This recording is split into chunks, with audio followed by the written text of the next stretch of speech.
That's my clown. That's the GoPro vlogger clown. Let's talk about helmets. Ganda oh. Parang yung ano, first Iron Man, di ba? May ganyan. Oh. All black. In-order ko to, nakita ko lang. Mamaya ka na. Hulaan niya magkano yan. Double visor yan ha. Oh, double visor. Look. Charan. Yan. See? Double visor. No mechanism, no? Walang pinipress-press. Hindi kagaya ng isa kong helmet na may mechanism. May pinipress. Bali, mamaya akong sabihin sa inyo yung ano nito ah. Yung presyo. This one, ang ganda. Kakukuha ko lang nito eh. This one is another. Diba? Ganda oh. Parang Lego. Diba? Ito ginagamit ko na to. Wala akong reklamo dito ng buwan ko na nagamit. Oh. Hindi to double visor. Kaya lang pagka nilagay mo na ganyan, talagang hindi na pumapasok yung pollution at saka yung ulan, no? Tapos pwede mong gawing half, ganyan. So, nakalitaw yung ano mo. Yung mouth mo. Unless na palatanong ka, diba? So, itong mga helmets na to, diba, ganito yun eh. Nung bata pa ako, mahilig talaga ako sa motor. Kasi nakita ko sa father ko, nagmumotor siya eh. Yung Honda Cab. Yan siyang Honda Cab 1969. Nakikita ko siya, ginagamit siya sa office, no? So, mahilig kami sa bike. Kaya lang, this is ano ha, this is high school. High school pa lang. Out of high school, naghahanap kami ng summer job. So, nag-apply ako sa Pizza Hut. Kasi, yung Pizza Hut, meron silang mga rider. Yun yung mga unang na gani. Yung mga unang na delivery. Pizza Hut. Tapos, tsaka yung JRS Express. Yun lang yung mga nag-deliver nun. Naka-enduro yung mga JRS. Kasi namang Pizza Hut yun. Parang naka HD3. Yung mga pan-tricycle. Pero syempre, ano yun ha? Late 80s yun. Yung sinasabi ko, magna 90s pa lang nun. So, ang helmet nun, wala pa yung mga China. Ang helmet nun talagang mamahal, no? Mamahal. Mga Bell. Ganun na mga brands, no? Mga Aray ba yun? Aray. So, kung tutusin mo yung mga 10,000, 15,000. Eh, 80s time, ang laking pera nun. Diba? 8,000 na mga helmet. Yung 80s, ang laking pera nun. Pero alam naman natin ngayon na may mga helmet naman ngayon na gano'n. 20, 25. May nakita pa akong helmet, 100k. 100,000. May 300,000. Mga carbon, no? Sinasabi nila mga carbon. Tapos yung mga lens dito parang Ray-Ban. Akala mo yung mga helmet na yun, yung presyo ng pang astronaut. Sobrang gaan. Meron ako nun eh, yung RG systems. No? So, papakita ko sa dali lang.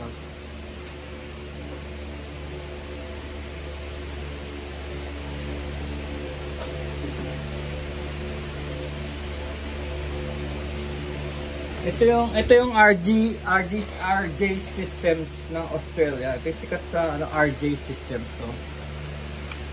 So ito yung lagi ko nakikita nyo ito sa mga vlogs ko, lagi ko itong ginagamit, no? So binigay lang ito ng brother ko, kaya ayoko ng half face dati, kaya lang yung brother ko binigay lang ito eh. Ito yung sinasabi ko sa inyo, may drop system, oh. May switch, may drop, no? So ayan, RG system, meron silang parang lisensya dun sa shape ng helmet na yun na parang itlog. So lisensyado sila dyan, dito matambok ko. Parang talaga pang ano to eh, pang impact ano. So protektahan ito yung ulo mo.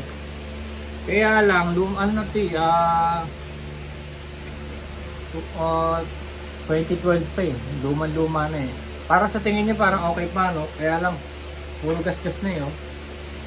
Hindi na lang halata siguro sa camera, pero may mga gasgas na, lalo na rito. Hindi na ako, naiilang ako, ang dami ng gasgas. So ang ginawa, pero magaan to. Obviously magaan siya dahil half face, no? Magaan. So convenient rin dahil naipapasok ko to sa box. Dalawa na ito kasya ron sa malaking box, no? Kaya lang sabi ng mga kaibigan ko, delikado yan, natatama yung babam mo, gano'n. Kaya lang kasi, pag ikaw ay rider, alam mo, sa totoo lang, pag ikaw ay rider, wala kang balak sumemplang, no? Wala kang balak. wala sa isip mo yung pagsemplang. Alam niyo kung bakit? Nasa pagdadrive yan, di ba? Pero syempre alam natin, aksidente, no? So, ako, nung nagsimula ako nagmotor, wala ko talaga akong balak sumemplang ng malupit. At nangyari naman yun, since 80s, hanggang ngayon, hindi ako sumemplang. Kasi wala akong balak talaga. Kasi hindi naman, sabi nila, sagipin ng helmet yung ulo mo, kung ang tama mo, kung mahina lang. Paano kung pag sobrang lakas dahil sa sobrang bilis mo magpatakbo, hindi ka sasagipin ng helmet mo. Kasi marami na akong kaibigan at saka mga kilala sa motorcycle community. Nangamatay sila, mamahal ng gear nila. Alam nyo yan, nakikita nyo yan sa mga Facebook post, no? Updated tayo sa mga nangyayari sa Marilake. Marami dyan nangamatay, ang mga suit nila kalahating milyon. Ang helmet nila, yung latest ng Valentino Rossi, nagkakalaga ng 50 to 100,000. Hindi sila sinagip nun. Dito tumama yun, dito tumama, boom! Yung helmet, hindi nga nabiyak. Kaya lang alam nyo kung ano yung nakakapatay, yung blunt force trauma. Yung trauma, yung mismong pagtama niya nun, makakalog ka sa loob Makakalog ka. So, hindi ka pa rin sinagip ng helmet. Ito, sasagipin ka lang nito kung mahina lang yung tama, tsaka depende sa tama, no? Kung paano ka tinamaan. Pero ito, sasabihin ko na sa inyo, price reveal na. Itong brand na to, hindi ko naman siya kilala AXK. Namangha lang ako alam niyo kung bakit. Ganito na lang, kasi yung sinasabi ko sa inyo sa Pizza Hut, ang binibigay sa amin nun is Bell. Salary deduction, no? Batang-bata pa ako noon. Sabi ko, ang sarap, sabi nung nag-i-interview sa akin, 1.5 kasi pangarap ko, no. Iniisip ko, bata pa ako, hindi pa makakabili ng motor kasi wala pa namang hulugan noon. Wala yung mga financing, wala.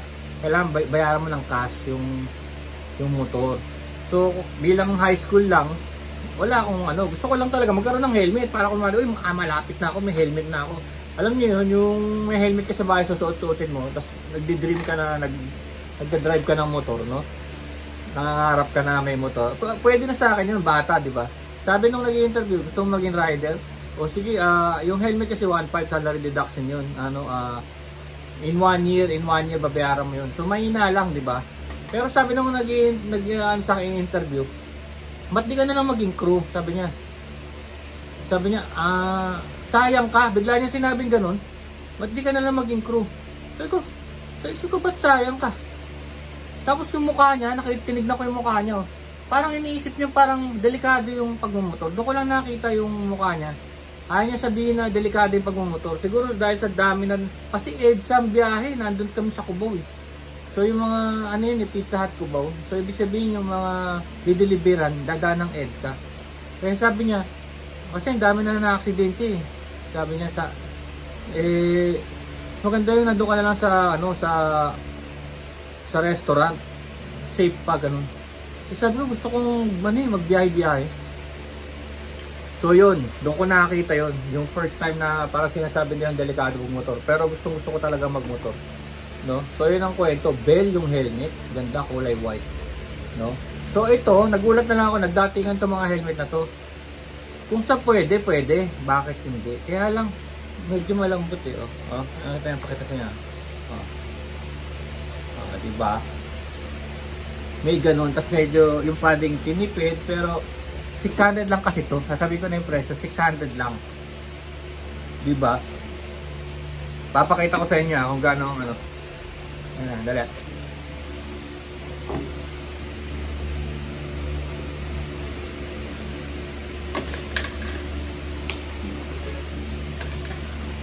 Yan siya. O pwede nyo pa rin lagyan ng salamin. Pero meron siyang visor. Pero yung visor, binababa binababa. Tapos pwedeng ganoon Yan. Importante yan para sa mga usok. Tsaka sa mga minsan dadaan ka, alam niyo yung panahon ng mga insekto. Yung mga langaw, lumilipad na ganyan sa umaga. Tsaka yung sa palayan. Tatama yan lahat dito. Kaya kailangan talaga may ganyan. Saka alam niyo, nakikita niyo yung sa mga palabas sa YouTube na bumabiyahe sila tapos nagkakaroon sila ng parang raccoon face, no? Lahat ng tama itim. Tapos pagubad nila ng helmet mukha silang raccoon. Tapos yung start system niya gano'n, no? Yan, may quick release, no? Ayan, no? Gumagalaw yan, no? O, tingnan mo. O. Pero, magugulat ka, ang gaan. Ang gaan niya, di ba sabi ko sa inyo nga yung gaan yung carbon fiber. Eh ito, hindi naman to carbon fiber, tsaka ang presyo niya, grabe, 600.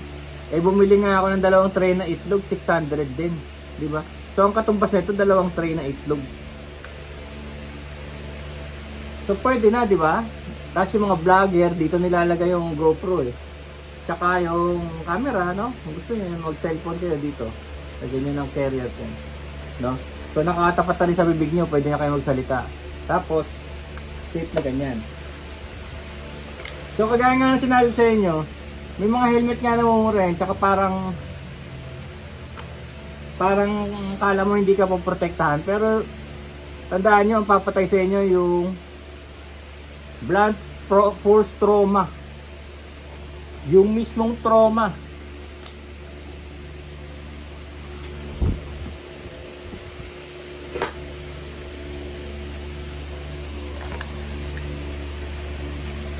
This one naman is may pangalan eh, oh, Zebra. Hindi ko lang alam kung yun yung Zebra brand talaga. This one naman is 900 plus, no, almost 1K. Mas maganda yung quality niya, no? Mas maganda, pero as usual pag pero sabi ko nga sa inyo, wala akong balak sumemplang at walang rider na gustong sumemplang. Tsaka hindi naman lahat ng semplang ulo tama eh. Diba? May semplang na slide ka, ganyan. Ang tatamaan ngayon, yung katawan mo. So, kailangan mo ng riding jacket. Kasi nakikita ko, sa Marilaki, mga tumatambling-tambling dun.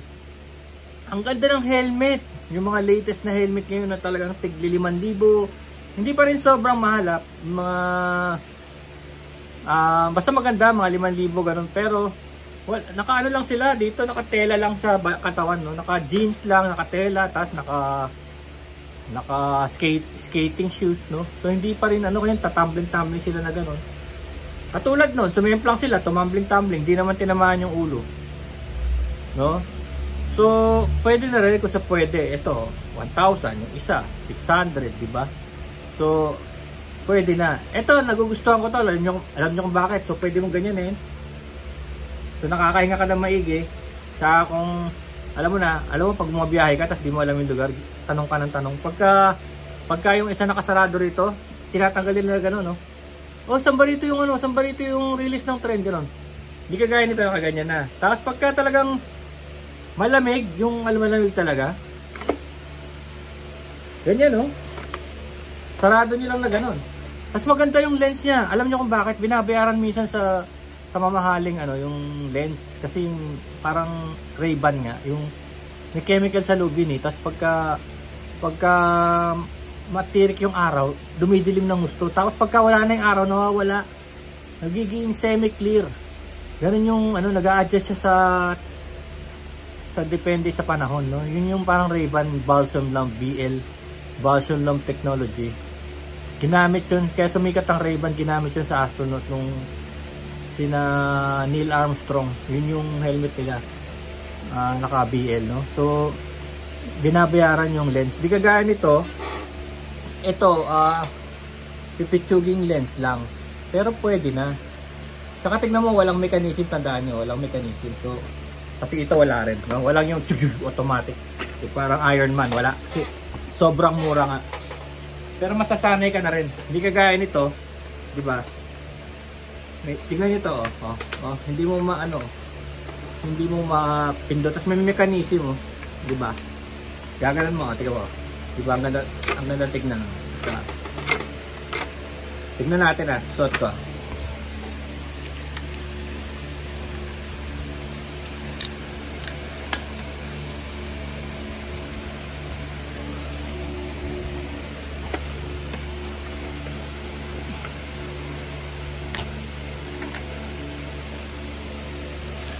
So ito siya, di ba? Naluma na lang talaga eh, di ba? Ito mo. Oh, see? Ganda, no? Oh. See?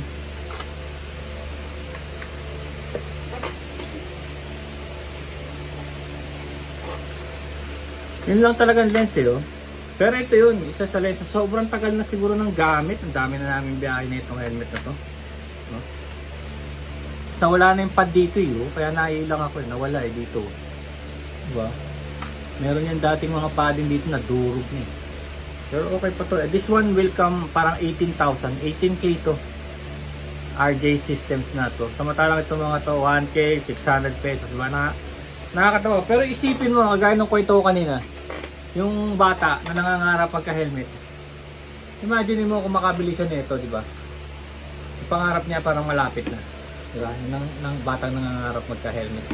Maging rider. So yun ang kwento. Sa pagmamaneho yan, wala sa helmet yan. Kaya